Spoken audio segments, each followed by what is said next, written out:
My name is Kamiza. My name is Phyllis, and this is How We Met. How We Met. Bezario Mwanza. Sife Mwanza. We met in Dola. Yeah, at the studio. We came over to record some songs and that's how we met. How We Met. Hi, this is John Mumba. Well, we met at church 2013. It's an interesting story. How We Met on Lifestyle. Lord, you got me saying wow, wow. I now know how,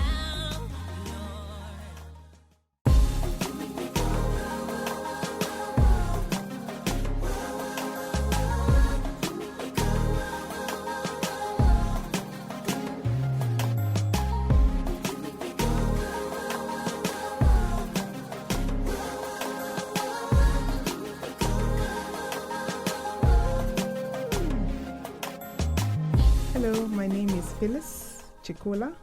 And I'm Kamiza Chikula. Let me start. Let me give my version. So we met at church, at North Assembly of God Church. I was going about doing my father's business and I didn't realize somebody was eyeing me. So we went to, I think we started being friends before. So he would say hello and just be really friendly. And then we went to a camp. And at the camp, he sort of like really got really close. And there after the camp is when it just now was very evident this brother was very interested in the person that was beyond the sister at church. So I will let him give his version too. Pretty accurate. How did we meet? Church was a major part of it.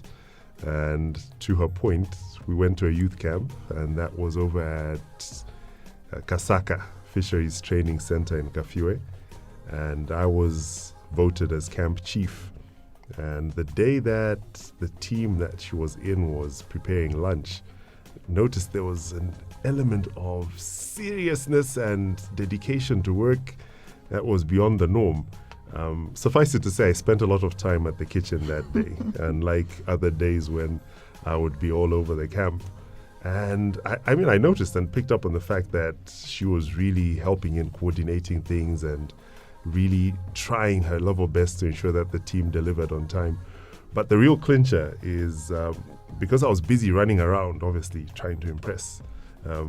She then pulled me aside at one point and said, "Have you eaten?"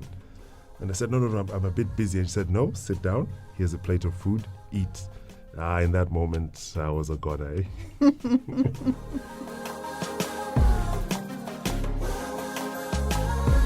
So what attracted me to Kamiza, I think the first few days was, to be honest, how he really, really cared or showed care for me.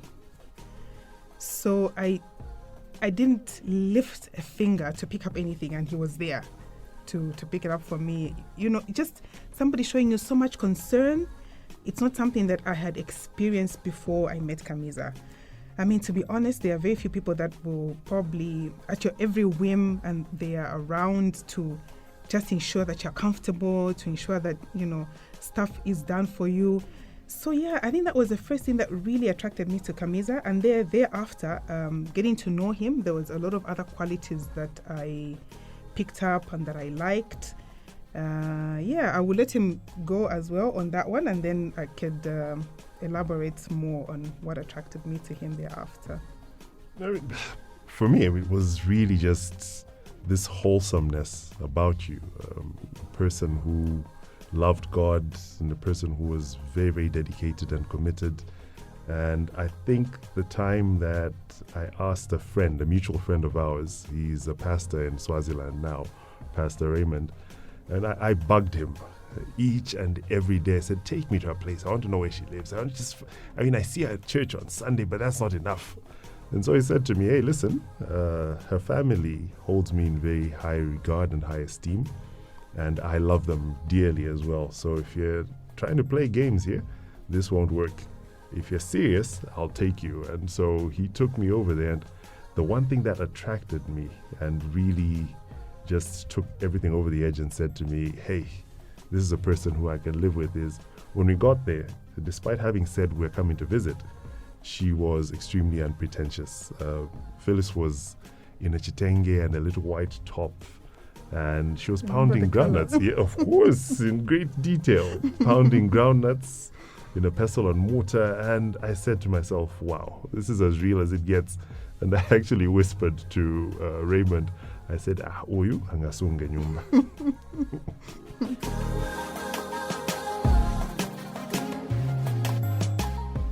How long did it take for us to start dating after we met? It didn't take long.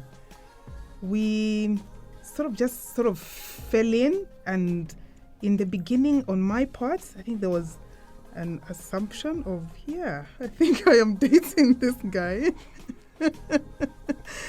And then thereafter it led straight into your birthday. Yes. Yeah, just soon after we started dating, we went straight into his birthday, and oh boy, did I try so hard to make his birthday special.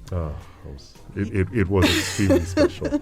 I felt extremely loved. Yeah. In the initial stages, it was implied. So did I actually go off and say the words, I would like to date you, are we relating? Initially, no. It was very implied. I think I gave more attention to Phyllis than I did to anybody else. And I think it started becoming self-evident amongst everybody in our midst that there was a level of care that wasn't being shown to everybody else that Phyllis was enjoying. And I think that sort of implied things, but ultimately it got to a point where I'd said to her, hey, listen, I'd like to spend the rest of my life with you at some point. And I think we're not playing games here. Let's work towards that. And this is my dream, and I'd like to walk that dream with you.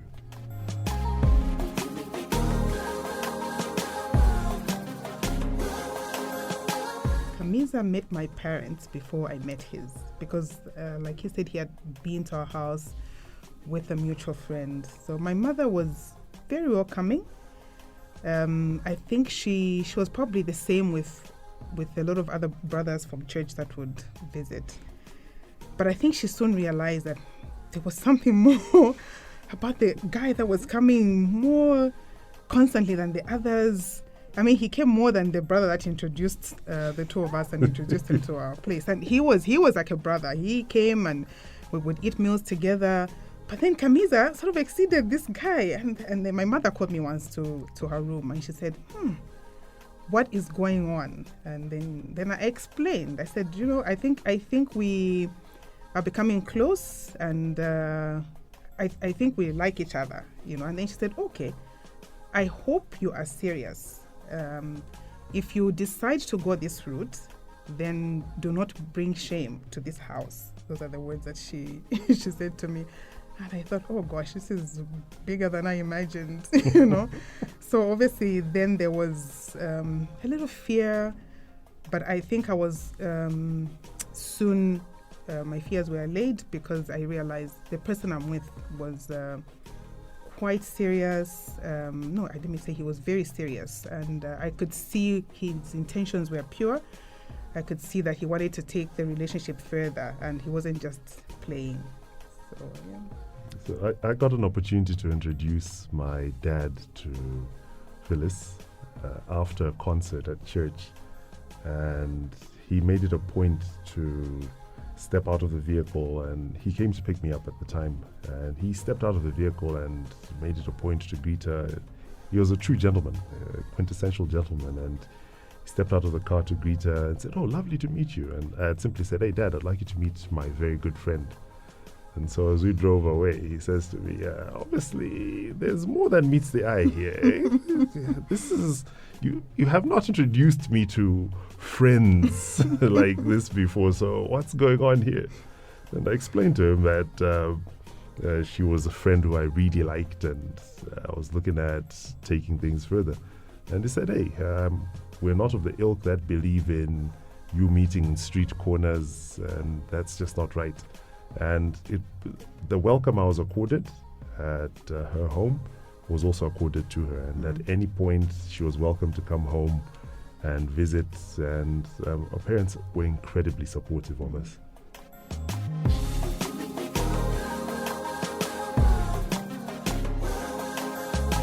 How did I propose? Okay. I'm a bit of a planner.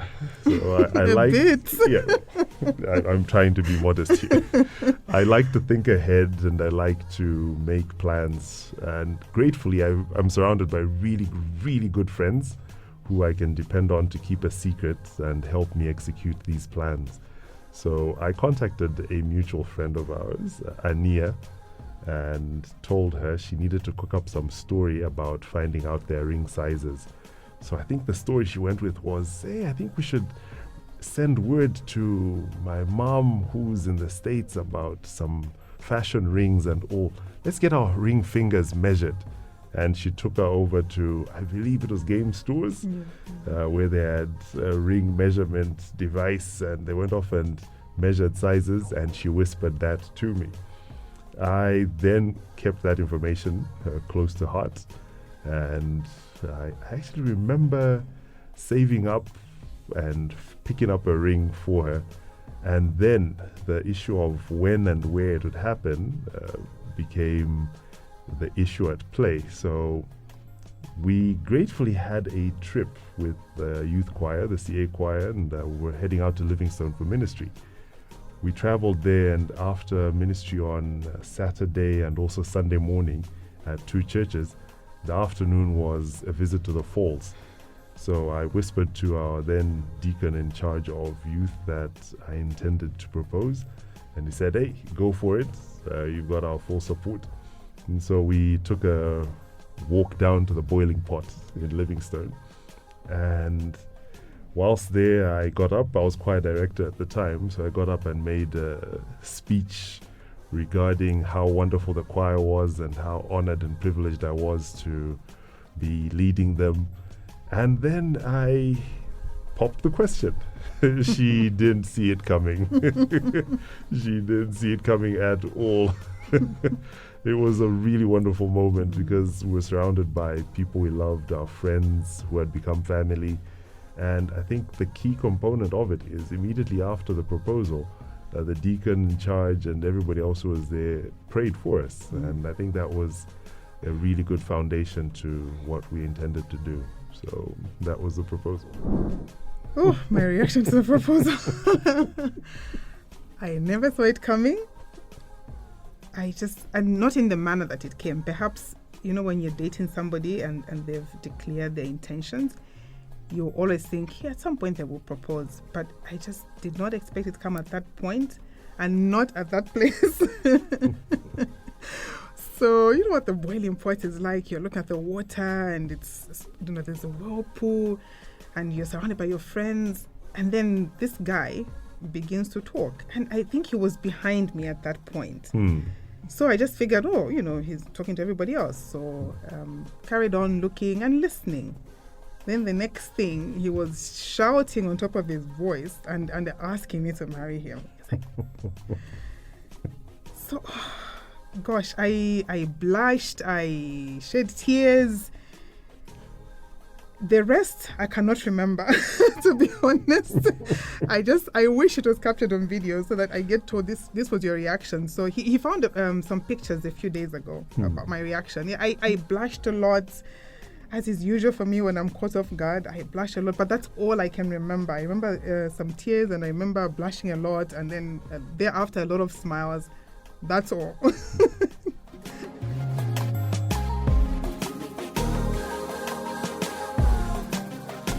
Easy was it to find my dress for the wedding? So I am a very simple person. I am not extravagant.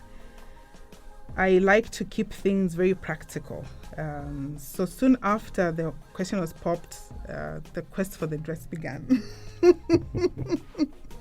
So a lot of avenues were explored, and I ended up settling for a dress that was pre-owned, and I said, I love it, this will do. And then the quest for the other accessories began. So I'm very practical. I like to be comfortable. So I am not I need to buy a dress from this place. If it's not from this place, it just won't do. So in other words, I wasn't a bridezilla. I think I was pretty calm.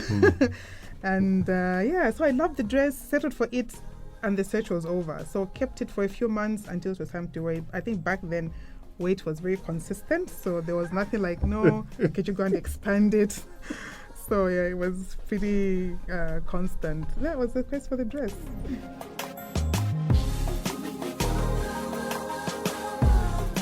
Oof. How did I feel when I saw her walking down the aisle? Words fail me. In that moment, I actually got teary-eyed, and it was hard to believe that this was actually happening. I was about to become married to my very best friend, and I can't remember her walking. It's almost as if she was floating alongside her dad. Everything just sort of stopped. Time stood still, and everything just seemed angelic. If heaven is like that, it's truly a wonderful place to be, because the feeling was difficult to describe, indescribable feeling. How did I feel walking down the aisle? Wow. Surreal. At some point, I think when you're growing up, you don't think about these things, or at least I didn't think about those things. I didn't think about, how would I feel walking down the aisle. So when it happened, it was surreal. I felt like, pinch me, somebody wake me up. I met Kamiza and I looked forward to walking down the aisle. I actually did look forward to walking down the aisle with him, towards him, and you imagine this, and you imagine seeing your man and walking towards him. Yeah, but it was, at that point, it really was surreal. We have now been married for 20 years. 20 good years. What do I appreciate about Phyllis? She is the brains of our outfit. She's the more practical and pragmatic one. She's level-headed, not difficult to live with at all. And to her point, she's extremely simple to please. She's very, very willing to sacrifice for the sake of others, always keen to support ideas, dreams, visions. And I think what I appreciate about her most is she keeps me level-headed and keeps me anchored. Definitely the stability that I needed in a life partner. What I appreciate about Kamiza, after knowing him this long, I think we've known each other for 24 years now. I appreciate his sacrifice. He's always willing to sacrifice for me and the rest of the family. And for Kamiza, it's not just about the immediate family, like the children and I. He's willing to sacrifice for a lot of people. Before I met Kamiza, I think that was something new. I lived with a mom who was always welcoming, but with Kamiza, it was different. And up to now, he still feels the need to be accommodating and to help other people. So it's not just about his immediate family. He's a giver. He loves to give as well. So to give to the cause, to the ministry, as well as to people. I think for him, the kingdom the kingdom of God extends to people around us. So he's very willing to help, very, very accommodating. I love the way he relates with our children. So he's fantastic with the kids. Even at points where I am very restrictive, or I would say no, Kamiza would always find a point to relate with the kids and to find cause. If a child asks for something, he's willing to dig deep into why, and then if we're going to say no, if we're going to say yes, but he's accommodating to that point, and he relates fantastic with the kids. We've got two grown girls, and he's great with the girls. He relates very well. Initially, I thought, girls, how's he going to relate? And then the boy came, and he relates very well. So those are some of the things that I really appreciate about Kamiza. His attention to detail as well. His willingness to always just make my life really comfortable. He goes to great lengths. He will not have something, but he's willing to buy it for me, even if he really wanted a similar thing. But he will sacrifice that thing and buy what I need or what he feels I need. Also, I think he he brings me to the future. And what I mean is that, sometimes I am a little aloof and I would not care about what's going on, but he makes sure that I'm abreast with either current affairs. Did you read this? Did you read that? So he's always keeping me in the loop, always caring about how I feel, how am I fitting into a certain place. Even when I was in a different sector, working somewhere else, he would always get involved. If I'm preparing a paper to present, for instance, to Parliament, he would always ask and say, "Are you done with that presentation? Can I look at it?" So he's always very, very willing to make my life comfortable, and I just love that about him.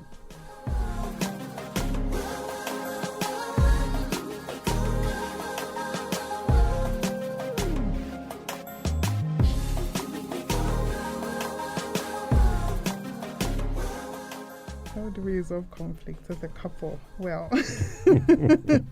we've had our dips. So, 20 years does not come without dips and conflicts. So, but I think that's another thing that Kamiza is really good at. I think he really paid attention when the councillor said, "Do not go to bed without resolving an issue." He really did pay attention. I like to, so if there's something wrong, for me, I like to take time to think about it. And I think in thinking about it, I stew quite a bit on a situation. Whereas with Kamiza, I think he comes out and he wants to resolve it there and then. For me, I think I think too much, so I put the issue here, then I dissect it and analyze it. And in my head, I even, want to think, if I tell Kamiza this, maybe he's going to say that, or then, so I preempt his responses, but over the years, I think I have learned to also just, if there's something wrong, I bring the issue on the table and say, "Kamiza, this is what's going on. This is where we're at, or this is how I feel about this situation." So I have grown with the relationship in terms of how I handle conflicts. So I have leaned towards how Kamiza handles it, because I thought, and I still feel like his way of handling conflict is way better than the method I came in with. We've had to grow as a couple. There was a lot of immaturity at some point where any conflict was deemed as personal attack. But over time, we've come to learn it's your partner observing something that's not going right, and fixing it will be for the benefit of both of us. So we've grown to a point where we appreciate that conflict does not need to be confrontational. We constantly have differences of opinion, but we're okay with that because we play fair, we know what the ground rules are, and I think we don't do picture no sound anymore. We highlight, at the very least, if something's wrong. The very minimum is to tell your partner, "Mwana, I'm not feeling this. We'll talk about it later, but right now I'm not feeling this." So that your partner knows, okay, something's not right today, something's amiss. We no longer do the, "Are you okay?" "Yeah, I'm fine." No, we're past that.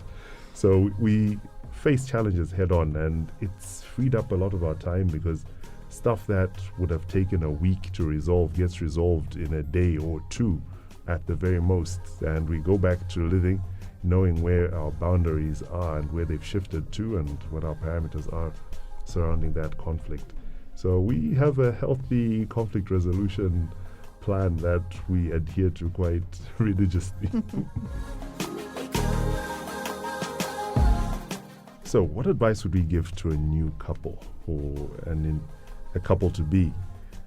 I think the short and sweet answer to that is make sure you're best friends, because you'll need that to sustain you in the long run. You will last a lot longer with your best friend than you will with a person whom you're just head over heels in love with. So beyond being completely and totally in love with this person, you need to actually like them. So be best of friends. That will hold you in good stead. It'll keep you afloat when the romantic feelings aren't there.